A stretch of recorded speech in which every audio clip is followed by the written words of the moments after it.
Alrighty, I think we are live. Nice and quick when I only have one stream going. So we'll kind of hang out and let everybody get checked in. I am doing YouTube only tonight. I think most of you guys, gals, have saw my notifications. Just having some trouble with the. I've had continual trouble with the Facebook live stream, so I'm just going to continue with the YouTube stream only. It runs pretty smoothly, and it's super easy to download, and it's easy to replay, and also it reaches an audience of we have a handful of people that don't particularly like Facebook, so lets them get off of that and still check in. So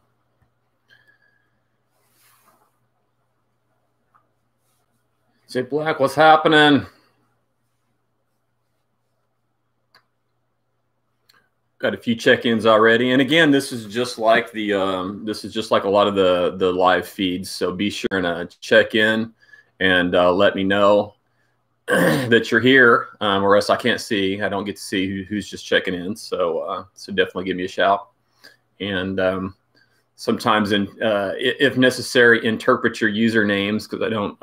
Some of the usernames are a little different than our Facebook. So definitely give me a holler. Bo Smith, what's happening, brother? Good to see you. As I posted in the initial comment that I try to lead in with, as well as the description that I described, we're going to be talking Mid-South, USA Cycling, licensing, a little Tour de Dirt, and just a few upcoming events. So I think the bulk of our discussion will be Mid-South and USA Cycling licensing, and then we'll just do some touch-up with some Tour de Dirt and things of that nature. So Brian Palumbo, what's happening?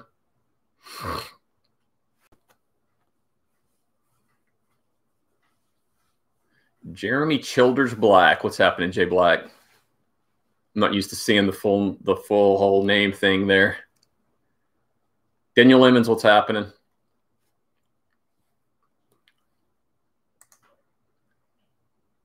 I'm going to kind of keep an eye on over here, just on. All right, just make sure no one's messaging me on Facebook to find out that they haven't, that I've moved it over to YouTube. So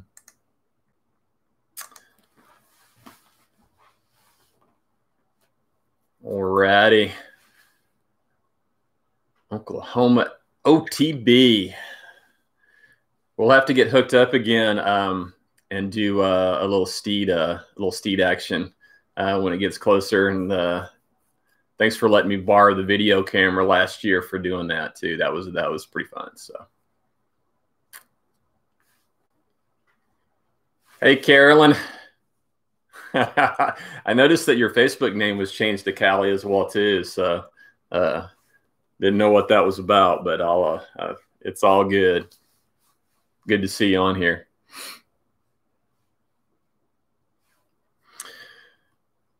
All righty, I've got a little box wine action going. I got Mr. Jeremy Black's recommendation for some Basil Hayden's whiskey bourbon. It's pretty solid. I got a little bit poured here in my Homer Simpson cup. And, of course, I got a Natty Light here, which I'll crack open here in a minute. And I got this at just a antique store with that I was shopping for with Amy a couple weeks ago. So it's kind of cool. Jeremy Coleman, what's happening? Dude, what time is it, Jeremy? Like 3 o'clock in the morning. I talked to Karina a minute ago. She said you guys are trying to stay up. So it's like 3 o'clock in the morning in Germany. You guys are awesome. I was telling her too, it's like, man, I can't believe you guys are in Germany. It's just like, I knew you guys were going, and just kept thinking like, yeah, it's just something that we're talking about that you really won't go, and you'll just end up being here in Oklahoma with us, hanging out in Medicine Park the whole time. But I know it's real, so you guys got to go do your thing. But anyway, I told her, and I tell you too, Jeremy. It's like I'm looking forward to all the cool pics that you guys are adventures you guys are gonna take in Germany. So definitely keep us in the loop.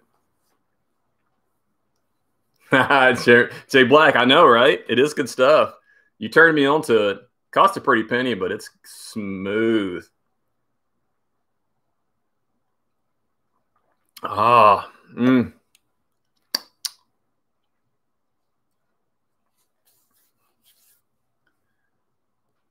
Trip Harrison's in the house as well, too.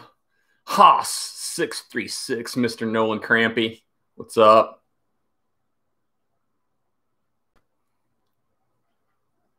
So I didn't miss anything there.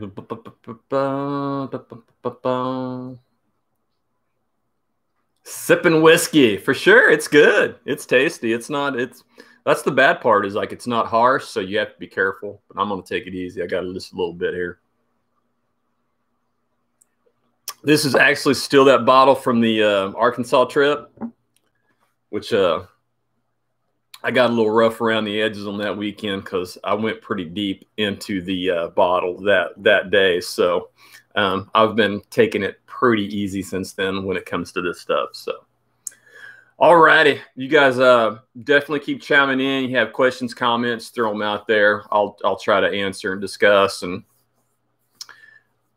we'll get to it. I've got some good subjects I think tonight. Some things that are fairly pertinent. Got a few notes. See if I need them. I just kind of keep me on track a little bit. Oh.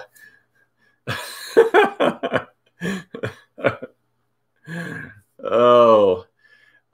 And yeah, for sure. So let's jump back up. So Carolyn, yeah, definitely. This is Derek. Go out. He's got a YouTube channel too. You can probably click on his link and it takes you right out there. Go out there and subscribe to his page. And he's done a lot of the trails here in Oklahoma and got them all on tape. So super cool YouTube channel, and gets a lot of our local trails and gets a little different view of them. So definitely go out. It's OKLAOTB. You can see him on here on the list. And that's Derek. So definitely go out and check it out. Trip giving Jay Black a hard time. Is whiskey why Jay Black nailed a tree? Yeah, no, we can't blame the whiskey on that. It's just because Jay Black doesn't have any break action. He just points and shoots and goes, and sometimes gets a little out of control.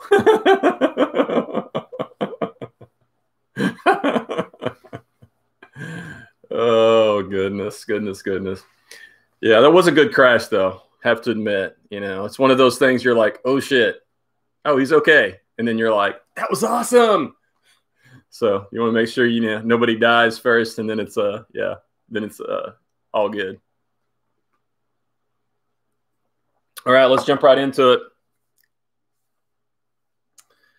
First of all, I want to thank everybody for joining in on YouTube. I think this is probably going to be an easier method.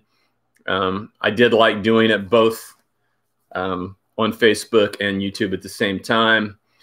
But to just keep running into too many issues with Facebook Live, and then double streaming is kind of difficult at the same time. It takes a lot of bandwidth. So YouTube's the cleanest, the easiest, and for the most part, the least trouble, unless there's like a real issue. And then usually it's not a YouTube issue. It's, I have an issue with internet here or something like that. But just keep going this way. And it looks like I have a lot of people checking in. So I think it's probably going to work. And so appreciate that. Go out and subscribe. And then that way, if I upload anything else or record anything else, you'll get notifications for anything that goes live or anything that I upload. And I think I have quite a few videos out there. I think pretty much everything's cycling related. I can't remember what else out there. Things go back pretty far. I think I go back like 3 or 4 years with stuff. So, and hopefully we'll be uploading. I'll try to upload some more stuff. If I just go strictly YouTube, I might try to do some just more things that are smaller and maybe not live. I don't know. We'll see. Let's kind of see how things play out. Let's see. Alrighty. Trees make good breaks, Fo Smith, no doubt. Kind of abrupt breaks sometimes.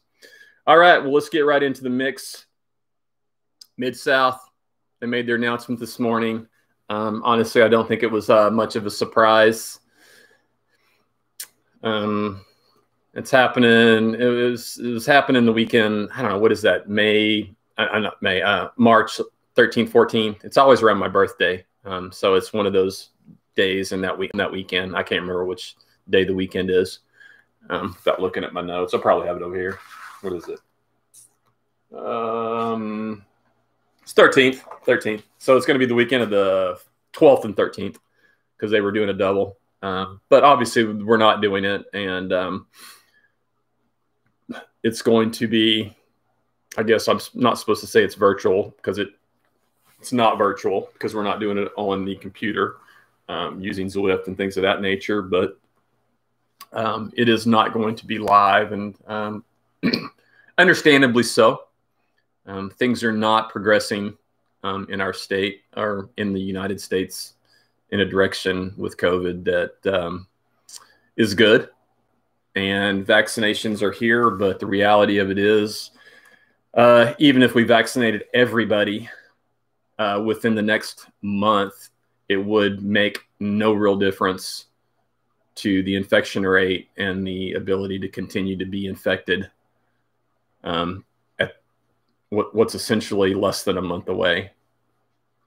So I can't blame them for making the decision that they made. I've seen a lot of chatter on Facebook, and I mean, even a lot of people kind of complaining about what they did and how they're doing the refunds. And I don't know. I guess I'm not too bothered by it. I think we paid $100, $115 if you count taxes and bike reg stuff, and they're refunding 50%. So they're going to give us $50 back. They're still going to send us a swag bag full of stuff, probably worth, I don't know, $20. Who knows? Plus they got to fork out the dough for shipping. Plus they still have to pay their staff. And so that basically means I pay $50 and I can go ride my bike on my own to do the 100 and load it. And they're going to have all kinds of cool prizes and stuff. They're still going to have some sponsors that cover some neat prizes. And I think they're even giving away an eternal registration for the race. So all kinds of good things going on. And I guess I just don't understand all the whining about it personally. So they're in a hard situation. And unless you've been a promoter or you've dealt with that in this particular situation, I really don't think you get much to say about it personally. Things are unprecedented as they are. And I can't, I know I can't really fault what they did. And I don't really see any problem with what they did either. It's like, I spend, I mean, I can go out to dinner and have a couple drinks and I spend $50 at a restaurant, one dinner, one night. If I'm really throwing down for the weekend, I'll spend $50 between me and my friends just on liquor. That's how much I spent. That's how much really I have invested in this. So if you're whining about $50 in the grand scheme of things, just because it's an event and they canceled, I don't know. I just don't buy it. I mean, the people complaining are the very people that drive $50,000, $60,000 cars and make a lot more money than I do. So I don't know. I just kind of find it funny. We'll see what happens in 2022, but hopefully things will be better by then. Vaccinations will be kicking in. Numbers will be lower. Things will be under control. Who knows? It's going to be another 6 months before we really know that. I'm hoping to get my vaccine here in the next, I don't know, who knows? Depends on the levels, but I hope to get mine in the next 3 weeks or so. I'm phase 2 here in Oklahoma, so because I work for a school. We shall see, and hopefully things will be better. Fo Smith, no kidding. I've been reading some of the same stuff, and I started to comment on some of them. I just didn't even comment, but you're right, man. It seems like a bunch of people are butthurt about this, and I'm like, I don't get it. I mean, we would love it to be back to normal and everything be cool and everything be, you know, I mean, the way it should be, but I mean, shit's weird right now, and it's unprecedented, And I just, I don't know. I just think being all upset about it's not really doing any good. And in the grand scheme of things, it costs us $50. I spend $50 on a lot worse things. So, you know, it's all good. So I think, you know, watch the video. And, you know, Bobby did a video today as well. Bobby Wintle. This is a good video. You got to watch. If you don't watch the video, you know, watch it to the end. The end is unscripted and, I mean, perfect. He has a perfect ending, and it's completely unscripted and accidental. But you got to watch the van. It's great. Jeremy Coleman, what's happened? Checked in. Yep, no major issues. Same. Jay Black says, I think we all just want someone to put the world back the way it was. Frustration boils over. You're right, Jeremy. I agree with you. I think that's just it. I think frustration's boiled over. There's a lot of tension. I've been involved in some of that too. We've got political tension. We've got COVID tension. I mean, dude, there's shit happening right now in the last few months that just is, I mean, it's just unprecedented. And I know people are getting a little crazy about it. And I've gotten a little involved in some of that as well too. But I've really tried, and as you see from my posts and some of the things that I'm doing on social media, I'm trying to avoid that. I'm posting stuff that I'm doing that's fun. I posted all my pictures hiking in the Wichitas and hanging out with one of my kids and hanging out with my girlfriend, and I don't know. I just feel that I don't know. I feel that is more important. Or at least more beneficial with all the craziness around us. So hopefully that helps. Let's see. Fo Smith, I know, right? Forrest says, some of the complaints I've seen are from people who don't even do the event. I know, right? That's kind of what I was thinking. I'm actually almost tempted to look up some of the previous year's registration in the registration list just to see. Yeah, so anyway, oh well, but I don't know. I figure it's $50. Who cares? I mean, $50 is important, but I blow $50 on a lot worse things. So it's a great event. Bobby Wintle, crew down there, they're awesome folks, and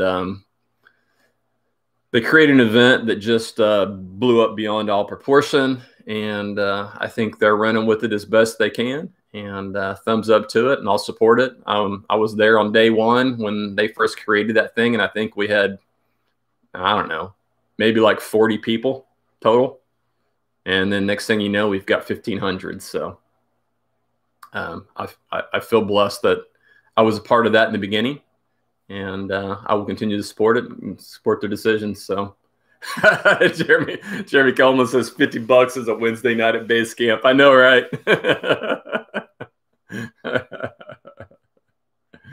Oh, goodness. Mike Roberts, you said it right. Mike Roberts says it's a hard call to make. If anybody wants to complain, go host your event. But I even say I'll top that one, Mike. Go host your event right now in the times that we're having right now.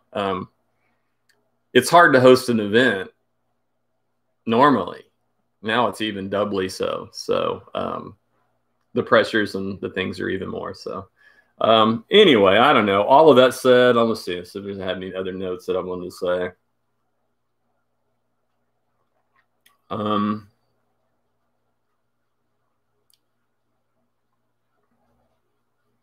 Yeah, I even heard. I even saw one of the comments by somebody that's actually a friend of mine, and they said, "I don't know why they're canceling it. It's outside, and everybody's going to be vaccinated by then anyway." I mean, I don't even know what to say to that. And that's so factually incorrect. And I mean, I'm not a medical person, but I know I look like a dumbass sometimes, but I mean, I can read and I have a couple degrees, and things are not going to be better in less than 1 month, which is what we're looking at. Vaccinations or no. And everybody's not going to be vaccinated by then, by any stretch of the means. I mean, even if we had a society that were going to be fully supportive of that, we still wouldn't have the means to get people done and everything okay in a month, less than. But the reality of it is not everybody's going to be vaccinated because there's such a political climate right now with it that a bunch of people aren't going to do it just because of political reasons. So it's going to be months and months and months before that happens. So to say that statement and to think that on March the 13th, is that what I said? That things are going to be okay because of that. I mean, I don't know. Not very appropriate, I don't think. Anyway, okay. Kind of got off on a tangent there, but anyway, Mid-South, we all, yeah. So we're going to go where, so everybody's going to do their own thing. So there's going to be all kinds of support in Stillwater. They're going to be creating various routes there. Everybody's encouraged to create their own routes. I've already talked to a couple locals out here. You know, my good buddy Doc Krieger, who lives out here, and him and his crew, which is his crew, is his family, and we're gonna look at creating a route out here. So if you guys are interested in coming out here in the sticks, we're gonna look at creating a route and doing something with it. I may holler at my boys at Medicine Park and see if we can get a few of those guys and link up, and maybe they can join us, and maybe we can make a joint effort, because we do a lot of riding from where I live, and then I go basically northeast towards Lawton, and so we do a lot of riding out that way. So there's a whole lot of land in between us. It's all out in the country. So anyway, so that's something I'm looking at, doing that out here. Who knows? We'll see what happens. I may just go hike like 20 miles in Wichita's instead. I don't know. We'll figure it out. Alrighty, let's move on. 22 minutes in. That was a pretty long topic, but not too bad. Let me break out some natter days. So if you guys have any follow-up with Mid-South questions, comments, things of that nature, hit me up, let me know, and I'll try to backtrack on it. I know, Ryan Paloma says just do 2 laps at Steed for 100 miles. I know, that's pretty equal, right? I mean, you could probably do like 4 or 5 mile loops at Steed, and that would be like almost approximate to like the really super fast guys on a nice weather day at a Mid-South. Oh, jeez.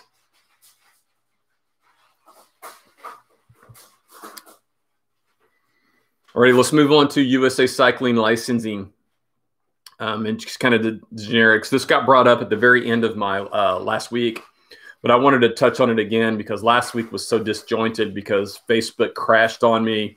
I tried to move everybody over to YouTube on the fly, and I think a lot of people still missed a lot of the stuff. So I just wanted to repeat over that and talk a little bit more about it. So obviously USA Cycling licensing is,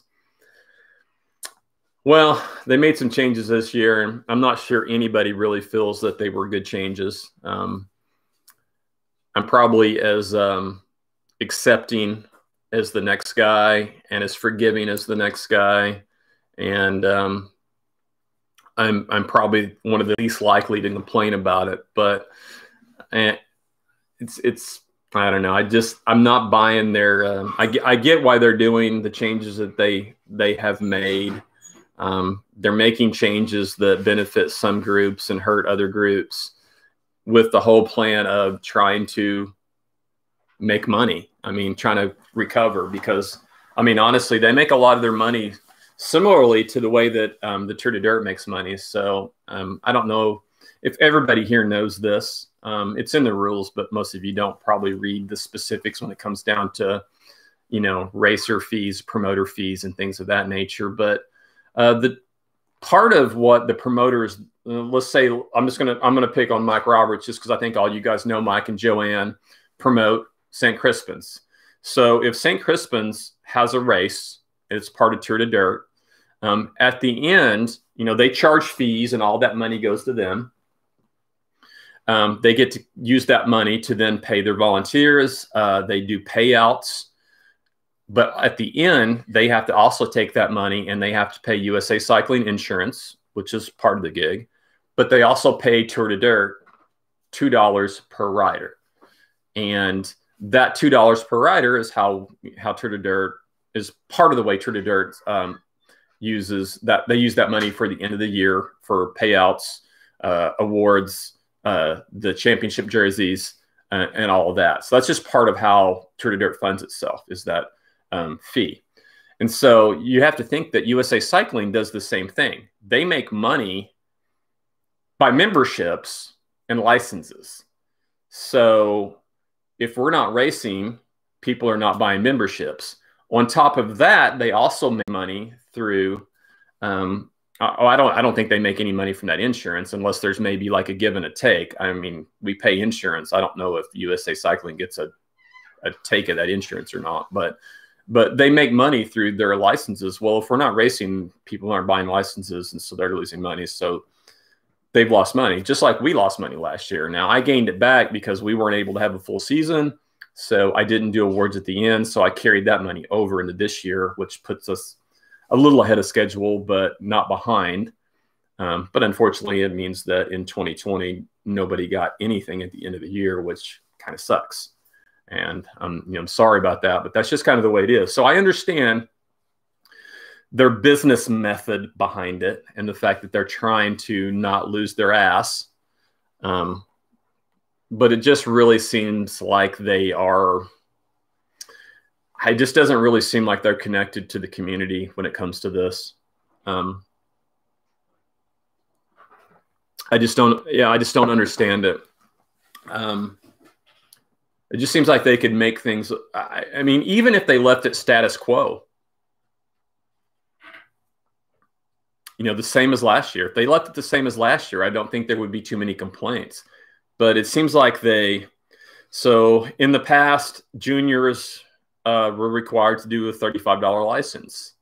I think if you're a novice, you had to do a regular license just like the rest of us, but it was still like $70. I think it was $75, and then we paid $80 or something like that. Maybe I'm $5 off.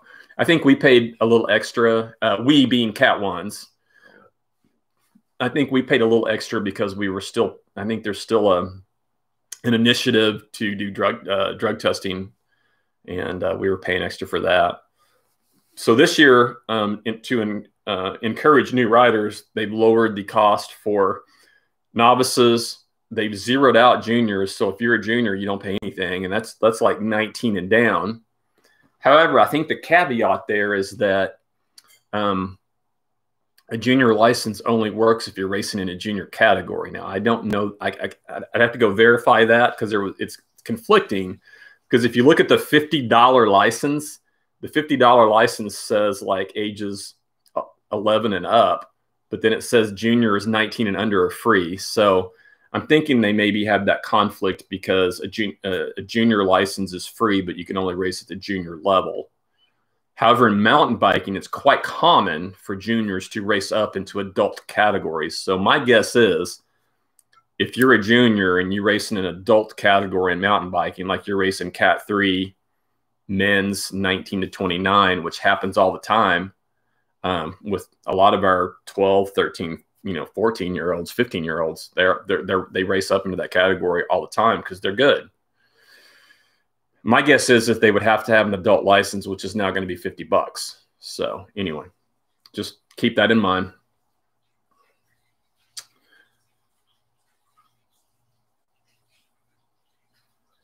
Yeah, Carol, I'm the same way. It's like, $100 is a lot, and it's a little frustrating. But I mean, grand scheme of things, even last year, even last year when the shortened season, I looked and I think I still managed 7, 8 races, nine USA Cycling races, because I did some gravel races that were USA sanctioned, plus the 4 Tour de Dirt. So I think I did, and then I think I still managed a couple Arkansas races, one maybe, something like that. But I still, I still broke even. But again, grand scheme of things, you go out to dinner twice with your significant other, you have drinks, one, maybe two, and a steak. 2 dinners at that. 2 dinners with 2 people like that. That's $100. We're only paying $100 for the year. So anyway, so I get it, but that's just kind of the way it is. So we're looking at $50 for novices.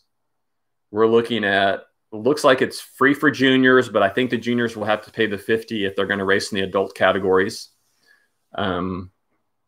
If you happen to have a whole family, now this may hit some of our Kids Cup folks. I was thinking of a couple of people in general. So this might hit a couple of our Kids Cup folks. There is a family membership. If you have a family of novices, it's $75. So I know several of you have, 2, 3, 4 kids that are racing in Kids Cup. Might be worth the $75 because I mean, before if you had 2 kids racing in Kids Cup, that's $35 a piece. That's $70. So $75 for a whole family. So something to look at. There is a $75 family membership. So look at that. Who knows? It might work for you. And then the Cat 1s and the Cat 2s kind of, we're taking the brunt of the novice fees as well as the free junior fees. So we're paying $100, which I think ended up being, I think they charged us $115. It was $100, and then it was like $15 in taxes and stuff like that, and bike reg fees. But then I think they charged us too much in taxes. So last week or 3 weeks ago, we got reimbursed like $7 in taxes. So like ended up being like $107, $108. So anyway, that's just kind of, that's the gig, and that's where they're going. And I don't see too much that has changed. Although I did get one notification today. Had someone, I think Ryan sent it to me today, and I'd actually gotten it. I think I got it about, I don't know, 4 o'clock at my office, and then I read it when I got home. But looks like USA Cycling has added a new initiative, and again, it's probably just a little CYA, cover your ass. I get it, but it's a possible good thing. And so I'm probably going to screw up the very specific details, but most of us are on auto renewal. So if we have upgraded our license between now and I don't know what the date is. I think it's like maybe at the end of January. So if we get our annual license right now in this time gap, I already have mine renewed. They're going to give a guarantee of not really a reimbursement, but of a carryover for 2022. So let's say that 2021 doesn't get better as we all anticipate. And I do anticipate it to get better, and I do anticipate that we're going to race. But let's say that it doesn't, or that you don't feel comfortable doing it, and you choose not to race this coming year, but you've already bought a license, or you go ahead and buy a license hoping that you can use it. If you don't race any races in 2021, then at the end of 2021, they will take and carry over your payment and give you your license for next year for 2022 for free. So they're basically giving you a 2021 guarantee. The unfortunate thing is that you race one race and that's pretty much it. So your guarantee is over. Unless there's changes down the pike, but they're trying, and they are giving an out. I don't know. I think it's a good thing that they're doing that, but I also think that it's more of a media statement, because the reality of it is most of us are probably going to do one event at some point this year. So if we do that one event, is it really worth buying an annual license? Probably not, if we're only going to do 1 or 2. So, anyway, so then it's a matter of the risk versus, carrying it over to 2022.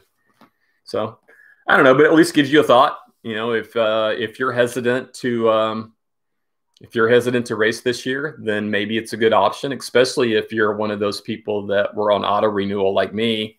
You got auto renewed and now you have a license, but you're thinking about not racing. At least gives you some options. Maybe you choose not to race and you just don't race this year, and then you carry over your license for 2022. So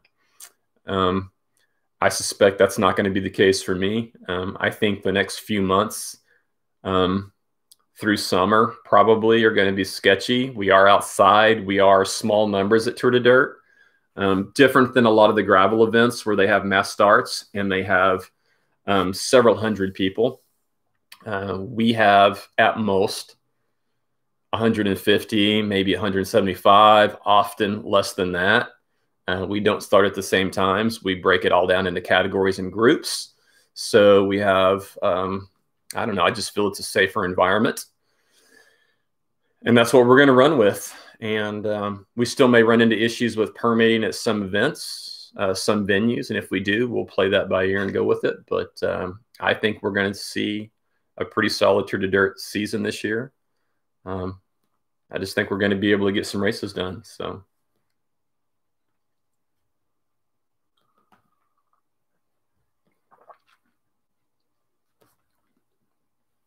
Ryan says only at the end of June 2022. Yeah, I read there was some date restrictions in there. I can post that link later, honestly, or maybe someone here can post that link, but you can go out and read on it. But there's some specifics on that guarantee. I read it a couple of times real quickly, but I didn't write any notes. So I'm literally winging this off the top of my head just from what I read, 40 minutes ago. So I'm probably missing some of the details, but you get the gist of it, I think. Okay. If there's any questions or comments, be sure and hit me up. I'm going to roll on. We're pretty much winding it down. I'm down to the just upcoming events and things of that nature. And then anything else that you guys want to talk about, you guys have questions, comments, you want to talk about your local trail, give any shout outs, then definitely do it.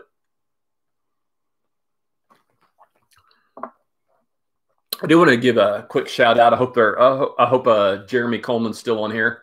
So I talked to Jeremy's wife, Karina, just a little bit ago privately. She was checking to make sure when I was going live because she wasn't sure about the time exchange between Germany and here. Jeremy and Karina are good friends, and their family are all they've been living in Medicine Park for the last few years and became really close to that community, and we've all become friends.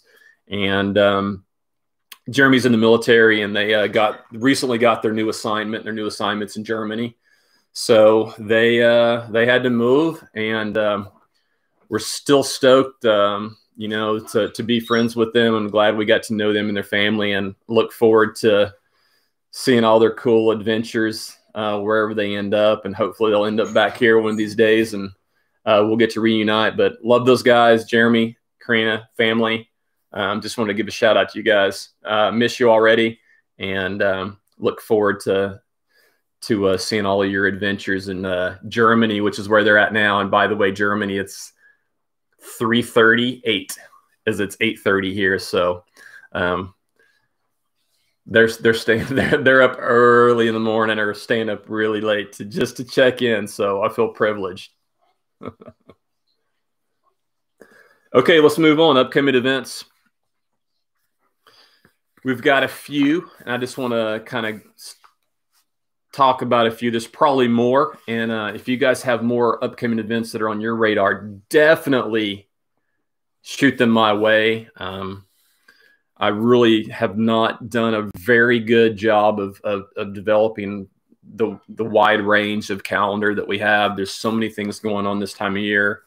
I mean, it's crazy. In this February, March area, we have possible road races, gravel races, mountain bike races, all at the same time. It's crazy that at this time of year, we would still have all of these disciplines rolling at the same time, but we do, or at least possibilities. I don't have any road stuff on my event, and even triathlon stuff. There's even triathlon stuff happening in this early time frame too. Usually a lot of those happen a little later, but some of them do happen now. So So right out of the gate, upcoming event, closest one is going to be the Gravel Growler. Man, I can't even, I'm going to have to back this up. February 6th. So if you haven't registered for that, sorry, it's too late. It closed. I'm not registered. I didn't get registered this year. I debated and I chose not to just because I knew the time frame. I'm still not ready. And I also know myself well enough to know that I don't have that switch to go easy or to do the shorter distance. So I would have pushed myself into the longer distance, and there's no way I wouldn't have gone hard. But I'm still I'm still on the after effect part of my second COVID thing. I feel great, and but I'm still having my heart rate's a little bit higher than it should be. It's getting better. I've noticed the last few training rides, my heart rate's a little bit lower. It's a little bit almost normal. So I suspect within the next week, 2 weeks, I'll be back to training normally and I'll be ready to get some good miles in. So, but I just knew I wouldn't be ready for a Gravel Growler. So I'm very likely to go out there and hang out. So if you're, if you're not in, go volunteer, go hang out at a checkpoint, go out to St. Crispin's and help them out. I'm looking at probably doing that myself. Amy and I are thinking about going out there and just making a weekend out of it and helping out at a checkpoint or something, bringing our mountain bikes and riding, and maybe bring my fishing pole and fishing while you guys are riding 80 miles. So anyway, so that's February 6th. Where's that 16th? It's 6th. Mike says we can absolutely use more volunteers. For sure. As always. and then while we're there, back to back, March 7th, Tour de Dirt, we're rolling right back to St. Crispin's. And we're going to go knock out our first Tour de Dirt race. So looking forward to that as well, too. So that's going to come up pretty quick in March. I have a couple of other events too that I put these on my calendar, and some of you gravel guys and gals will know this. We've had a handful of people, not too many from Oklahoma go, but it's a super cool little 4-race series that they have in Kansas, in the Wichita area and surrounding area right around Wichita, Kansas. It's called Rage Against the Chainring, RATC. Good buddy Josh Sears puts that on. And I was able to make 3 of the 4 last year. I'm probably only going to be able to make maybe 2 this year. It just depends. It's really hard. I try to schedule around, but we've got some conflicts. So they do have a race coming up on, God dang it. I thought I could avoid this, but I'm going to have to put on the old man glasses because I can't see my notes. The 6th and the 20th of March. So Rage Against the Chainring, Wichita, Kansas, 6th and the 20th. So if you wanted a great double up, you could double up on the 6th and then blaze back and do St. Crispin's on the 7th. Who knows? It's been done before. And then I don't believe we have a conflict on the 20th. There might be something else on the 20th, but there's not a Tour de Dirt race. Looks like the next one is going to be March 2021, Ouachita Challenge. So registration is up and live. I don't think it is closed. They opened, I don't know, last Wednesday. I think last Wednesday evening. And they're doing a Saturday gravel race this year and a Sunday race. In the past, they've always done the Saturday non-competitive ride, mountain bike, where they did not do Blowout Mountain, and it was non-competitive, although it was, I mean, it's still competitive at the pointy end of the stick. And then Sunday was the actual race, same course, but includes Blowout Mountain. This year, instead, they're doing gravel, a gravel event on Saturday, and then they're doing the only mountain bike portion on Sunday. So I honestly may go up there and hang out, but I'm not going to register for that event. I don't think physically I'm going to be ready for that big of an event yet. I'm probably going to stick to cross country racing, which I think I'll be ready for Tour de Dirt. but I'm not going to take off any really big challenges like the Ouachita this year until later in, May, June, July, stuff like that. Then we followed that up with Lake Thunderbird Center Stampede. Good folks with team warm up.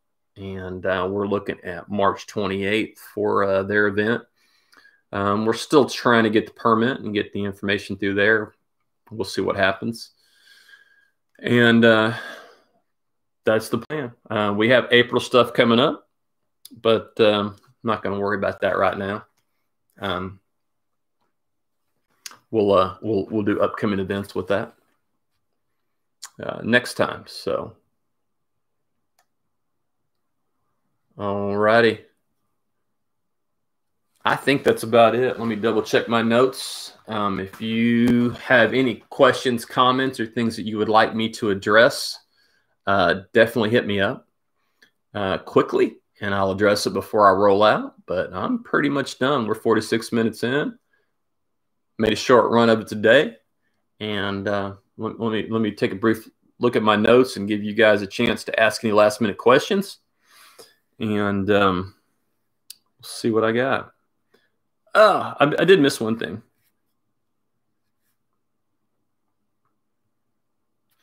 Yeah, I did miss one thing. And I'll answer your question in just a minute, Alan. I do want to address one more thing, and then I'll answer a few of the questions and comments. I do have a couple here. I had a topic, and I just want to do another shout out of a change, of an addition thing that we're going to try this year, where possible. We are going to do an e-bike category. It's going to be an open category. There will be some rules. I do not have those rules in writing on the Tour de Dirt page yet. I will have those. We have a list of rules to go by. I just need to get them copied and posted, and I need to get the links made, and then I'll get those out to, out on the socials, like, where everybody can read them. But it's going to be an open category. We're going to start it in or around the single speeders, because I just think that's the best place. We are splitting some hairs with some of the rules that we're supposed to play by. I think the rules really are stated wanting the e-bikes on the course by themselves, but I just personally don't feel that's the best option. I prefer to have our novices on the course by themselves, which we've done for years. And then we combine the ones and twos together, because those two mix. One, the fields are smaller and they mix better, and I feel that the e-bikes would mix perfectly fine in the Cat 2 or Cat 1 fields, and I don't think we'll have any issues with it. And anyway, that's the plan. So I'll have more details out hopefully shortly with that, but I just want everybody to know that that's our plan to do that. We will do that with every venue possible. But keep in mind that we have to abide by the venue's policy. So if there happens to be a venue that we're at, I think right now the only one that I'm aware of for sure that I know, and I don't even really know for sure with it, there's a possibility that Draper, we may not be able to do an e-bike category based on some of the city rules with what they term an e-bike or electric bike or things like that. I don't know. So we'll keep working on that. Who knows? We've got plenty of time before their race, so we may be able to get the rules changed before then. So, okay, so let's go back up. Had a couple comments. Alan, will plates be available in advance to St. Crispin's? At this point, Alan, I don't even have plates. I would like to think that they would be available before St. Crispin's, but the reality of it is, the vendor that I've used is no longer in business. They've been in business for like 38 years, and they kaput with COVID. I have two places that have plates that I like, that are in my price range, that are similar to what we have, and I've just not been able to connect with them. I'm still trying to do that. My goal is to connect with them this week or maybe early next week if I can and maybe get a design done and get it done and ordered. If I can get those in, absolutely, I'll work something out to make them available before that.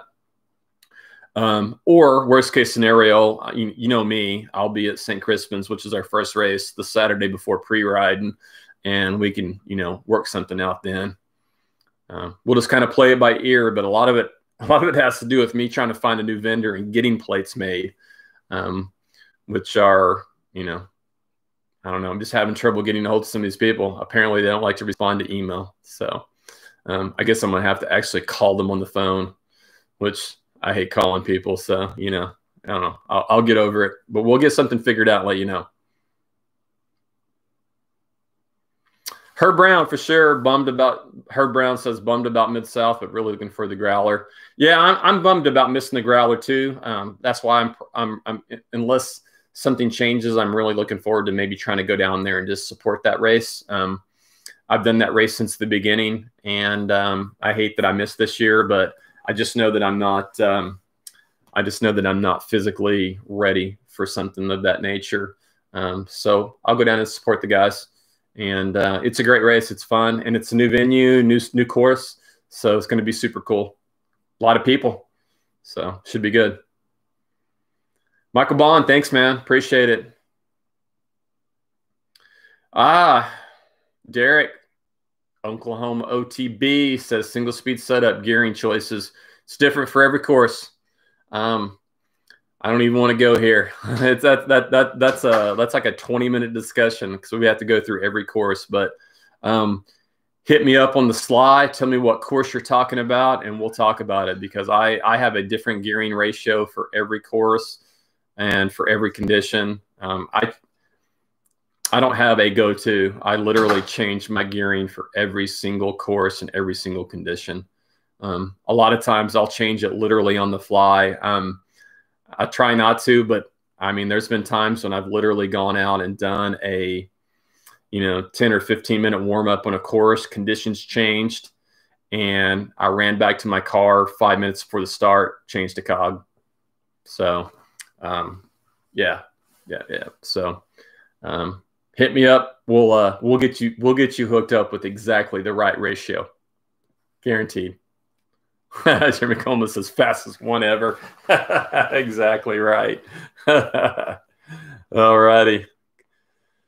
Well, I think that's it. Under an hour. Appreciate all you guys and gals checking in.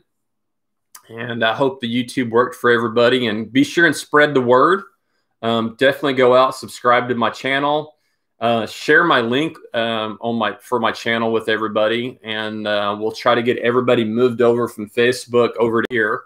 I think this is a more generic way to stream. It's a little bit easier for everybody to access because you don't have to be on Facebook. And but you can share you can just copy my my channel link however you want. I probably should start doing a little better job of sharing it via Instagram. I'm a terrible Instagrammer. I have a Twitter account, but I don't Twitter.